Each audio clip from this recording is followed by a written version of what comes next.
Good guy Rita giving us updates, mid-season bots and champions dev update League of Legends.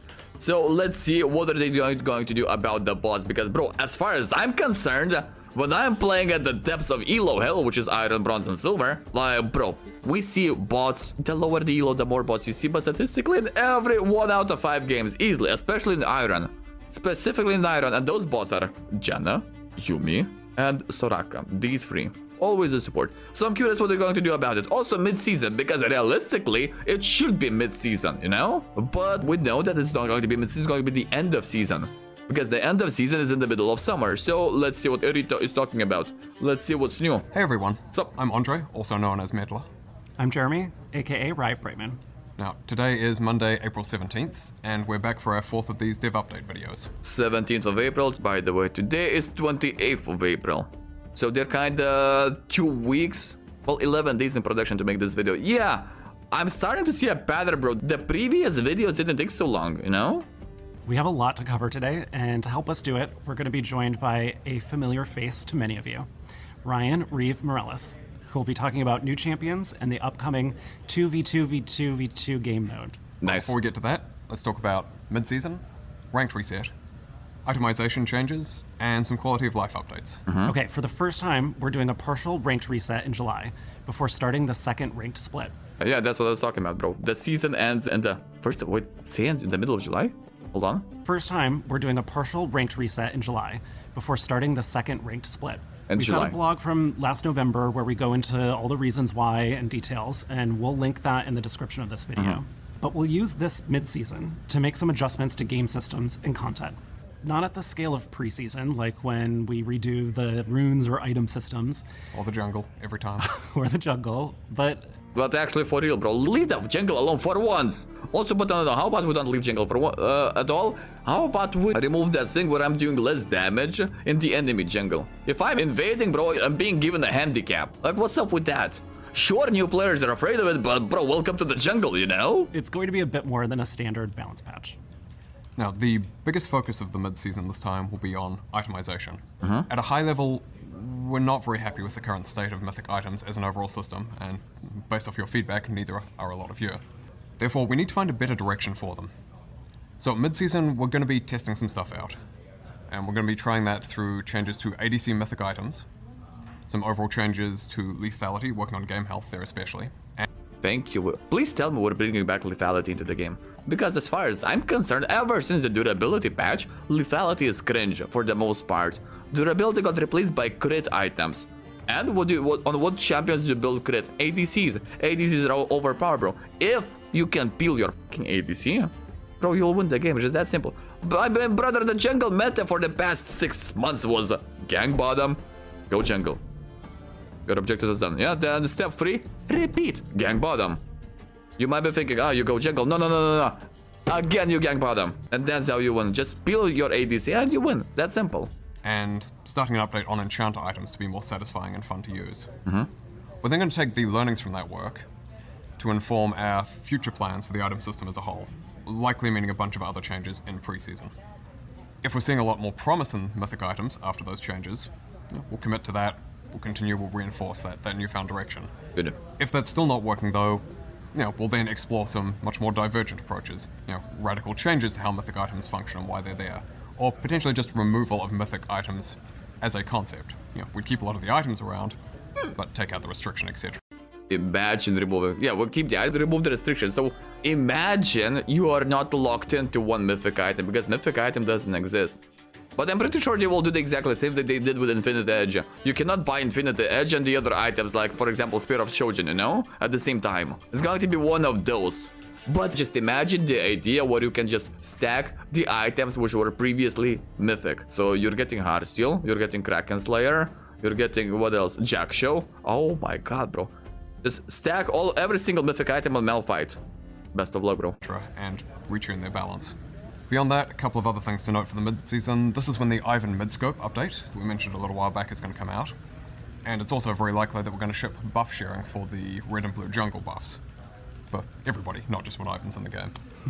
Now, if you want to hear more about the optimization side of things, there's a dev blog out today that has some more detail on our thinking there. All right, now let's talk about bots.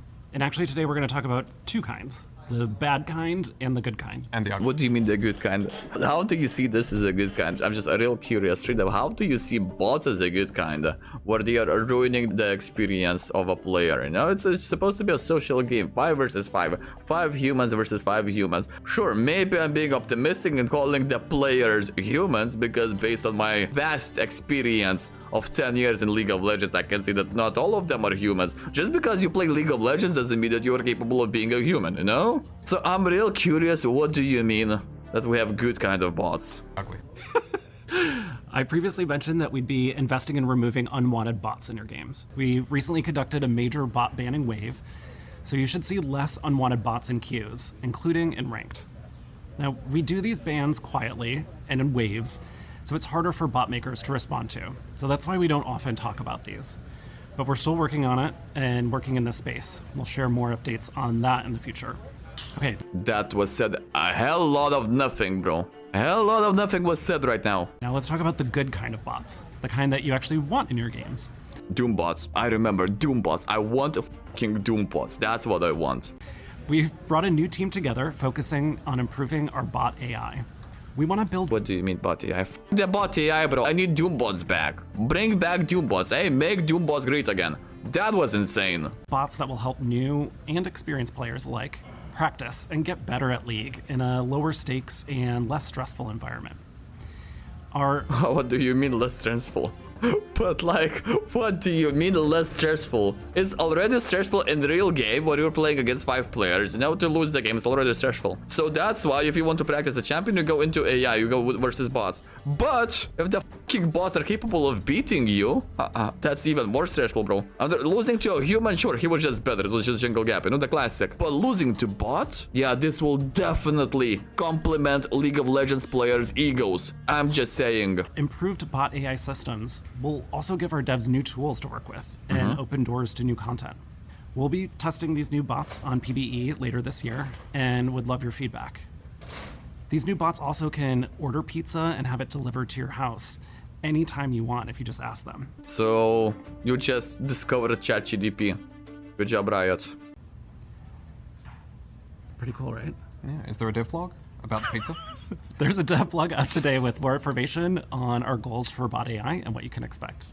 Along with the bot changes, we've also got some other quality of life type stuff coming out soon. So first off, we talked previously about how we were deprecating 32-bit OS support in another video. And one of the benefits of that is it's meant more memory is available for other things. One of those is the Emo Wheel. As a first change, we're going to be expanding that from 5 slots to 9. Very nice. Now, that's literally the one thing we need, Riot. Straight up, instead of fixing the client, how about we add more shit that will crash the client? Amazing company. I love this company so much, bro. So much.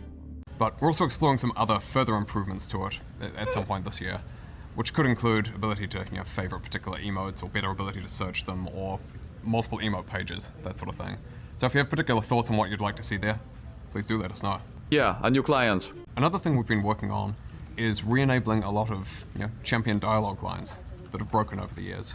We've identified about 4,500 lines spread across 100 different champions and skins. 4,500, bro, that's a lot. But please bring back, as far as I'm concerned, because of chat, what we're doing is we're checking the voice lines, I know it, everyone knows. We have the React content specifically for that, where we're watching the champion voice lines, and before that, we're watching the history. So how about we bring back Aatrox's voice lines when he's roasting everyone? That either used to function and don't anymore, or were never hooked up properly in the first place, or are there but get played over by other lines of dialogue. So we're working through re-enabling those. So on a range of champions and skins, you should hear the occasional line of dialogue you haven't heard before. We've done about a third of them so far. We've got the other 2/3 coming over the course of the year. Nice. Now though, we're gonna hand things over to Ryan. Hey everyone. What's up? I'm Ryan Reeve Morales, lead producer of gameplay in League of Legends. So a long time ago we promised a new creature champion, and one that wasn't a cute cat or with some humanoid features like Belveth. Naviri. That's going to be Naviri. I know it, everyone knows it. Because that's not a cat, the dog is not a cat. I know it, everyone knows it. A champion for people that like dark and scary monsters. Well, we're finally ready to release that champion. Nice. Nefiri will be a new, straightforward, easier to pick up and play assassin. Or assassins, I guess. Oh, bro, so that's an assassin. Very nice. Technically a pack of assassins, We also have a new jungler named Briar, being restrained in champ development, but her bloodlust won't be contained for long. And now for some sad. Hold on. I'm getting Daddy Vladimir lore vibes in here. I feel like she was one of the Vlad's assistants. What is Necrit, bro? We need to call Necrit. I feel like he knows the champion. I feel like that's one of the employees of Daddy Vlad. For long. And now for some sad news. I know you're all super excited for the Skarner VGU, as we saw a lot of positive reception for his new direction in the last Skarner dev blog. Don't worry, he's still in development, but we're gonna need some extra time to make sure we get his gameplay just right. Another 2 years to wait for fucking Skarner update. And I swear to God, the more they delay, the more of a hype is going to be expected from that champion, and the more of a letdown is going to be. I swear to God, it's going to follow the same path Half-Life 3 followed, you know? Half-Life 2 episode 3 or Half-Life 3. It was in development, the story is there, everything is there, but it took them so long to create the game. Everyone was so hyped. The creator developers knew they cannot deliver the game that will live up to that hype. Same thing is going to happen to Skarner, bro. Mark my words. What that means is Skarner won't make it out this year. It is looking more like early next year. But it's not all bad news, because as we take time to get Skarner's gameplay right, the artists that were gonna work on Skarner have been working on a visual update that many of you top lane fighter players will be very excited about. So we gave them another job. Top lane fighters. Who is a top lane fighter? There's a lot of them. So if you remember, earlier this year, we released a small gameplay update to Jax. Well, later this year, we're gonna pair that with a visual update to Jax as well. Nice. I'm sure you're all wondering the same question we were wondering when we Will Cookie play Jax?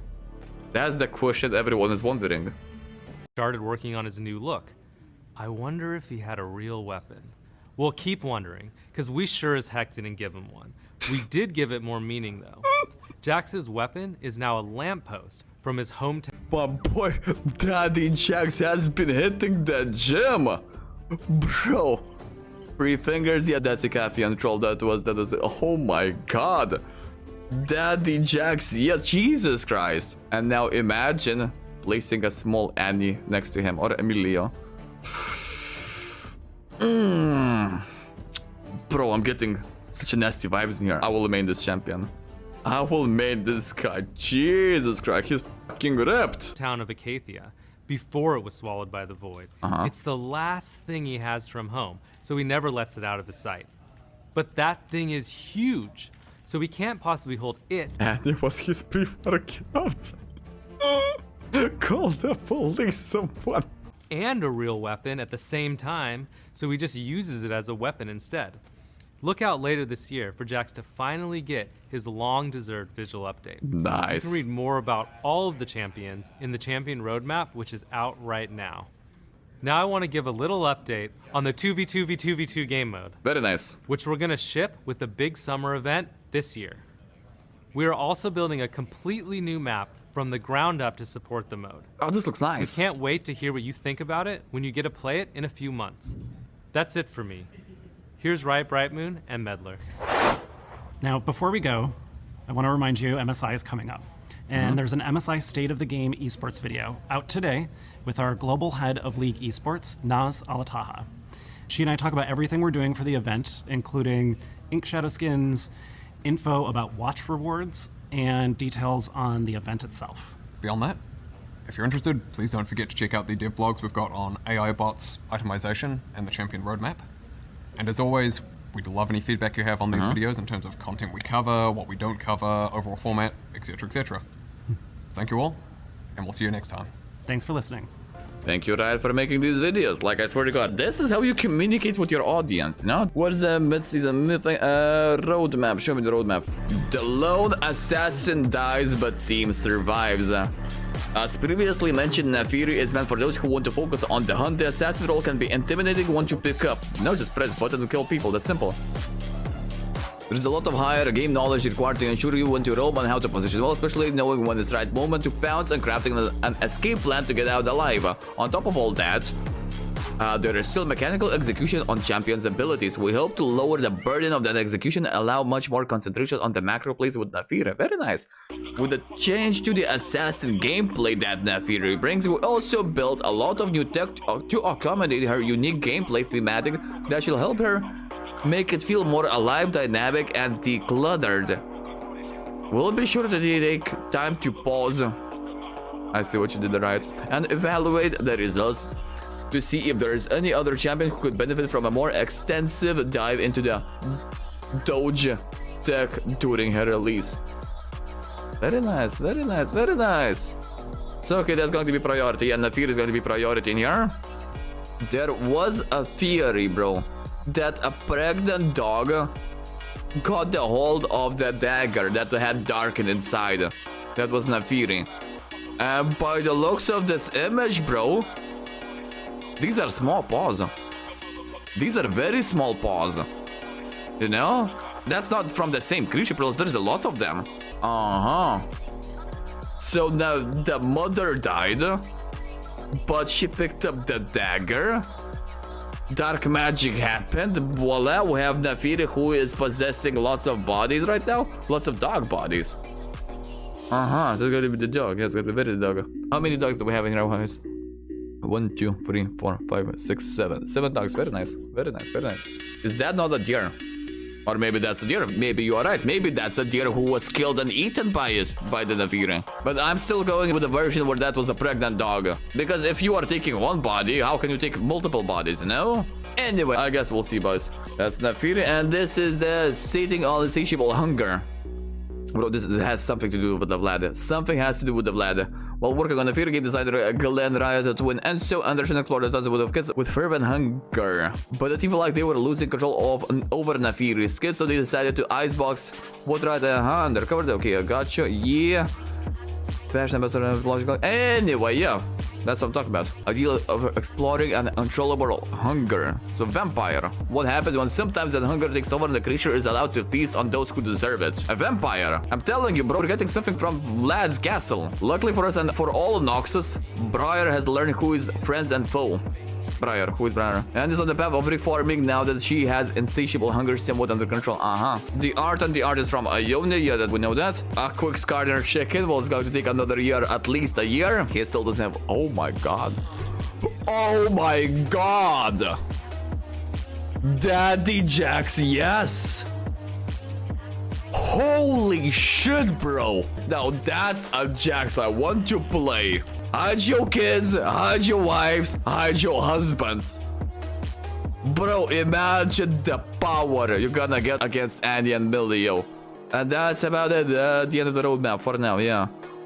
Holy shit, bro. Daddy, yes.